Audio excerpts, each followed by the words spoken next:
ਅੱਛਾ ਯਾਰ, ਬਹੁਤ ਸਾਰੀਆਂ ਬੁੜੀਆਂ ਆਪਦੇ ਭਰਾਵਾਂ ਨੂੰ ਆਪਦੀ ਵਿਰਾਸਤ ਦੇ ਵਿੱਚੋਂ ਜਿਹੜਾ ਸ਼ਰਈ ਹੱਕ ਆ ਉਹ ਛੱਡ ਕੇ ਮਾਫ ਕਰ ਦਿੰਦੀਆਂ ਨੇ।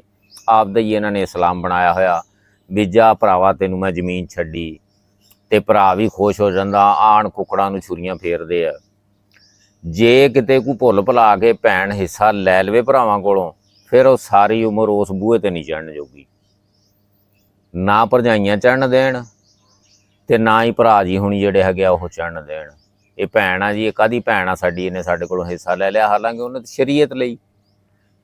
ਦੂਸਰੀ ਗੱਲ ਹੈ, ਇਹ ਹੀ ਔਰਤਾਂ ਜਿਹੜੀਆਂ ਹੈਗੀਆਂ ਇਹ ਜਿਸ ਵੇਲੇ ਭਰਾਵਾਂ ਨੂੰ ਜ਼ਮੀਨ ਛੱਡ ਕੇ ਆ ਜਾਂਦੀਆਂ, ਆਪਦੀ ਔਲਾਦ ਨੂੰ ਕਹਿੰਦੀਆਂ ਕਿ ਮਾਮਿਆਂ ਨਾਲ ਬਣਾ ਕੇ ਰੱਖਿਆ ਜੀ।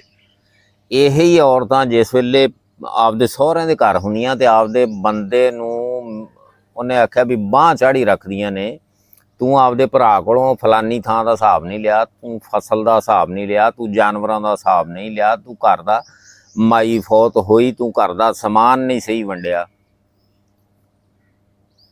ਕਮ ਅਜ਼ ਕਮ ਔਰਤਾਂ ਨੂੰ ਇਹ ਸੋਚਣਾ ਚਾਹੀਦਾ ਕਿ ਤੂੰ ਪਿੱਛੇ ਕੀ ਕਰਕੇ ਆਈ ਆ। ਇੱਥੇ ਤੂੰ ਚਾੜੀ ਖੜੀ ਆ, ਇੱਕ ਕੌਲੀ ਪਿੱਛੇ ਤੂੰ ਘਰ ਦੇ ਵਿੱਚ ਕੰਧਾਂ ਕਰਵਾ ਦਿੰਦੀ ਆ।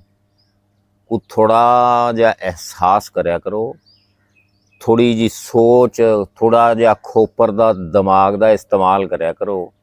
ਅੱਲਾਹ ਤਾਲਾ ਦੀ ਜ਼ਾਤ ਤੁਹਾਨੂੰ ਇਸ ਗੱਲ 'ਤੇ ਸੋਚਣ ਦੀ, ਸਮਝਣ ਦੀ ਤੌਫੀਕ ਤਾ ਫਰਮਾਵੇ, ਔਰ ਉਹਨਾਂ ਭਰਾਵਾਂ ਨੂੰ ਵੀ ਹਦਾਇਤ ਦੇਵੇ ਜਿਹੜੇ ਭੈਣਾਂ ਦਾ ਹੱਕ ਭੈਣਾਂ ਕੋਲੋਂ ਮਾਫ ਕਰਾ ਕੇ ਤੇ ਕੁੱਕੜ ਖਵਾਉਂਦੇ ਆ, ਉਸ ਤਰ੍ਹਾਂ ਉਹਨੂੰ ਬੂਹੇ 'ਤੇ ਨਹੀਂ ਚੜ੍ਹਨ ਦਿੰਦੇ। ਅੱਲਾਹ ਤੁਹਾਨੂੰ ਆਪਦੇ ਹਿਫਜ਼ੋ ਮਾਨ 'ਚ ਰੱਖੇ। ਖੁਸ਼ ਰਹੋ, ਹੱਸਦੇ ਵਸਦੇ ਰਹੋ।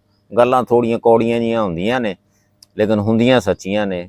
ਇਹਨੂੰ ਅੱਗੇ ਸ਼ੇਅਰ ਕਰਦਿਆ ਕਰੋ। ਅੱਲਾਹ ਹਾਫਿਜ਼।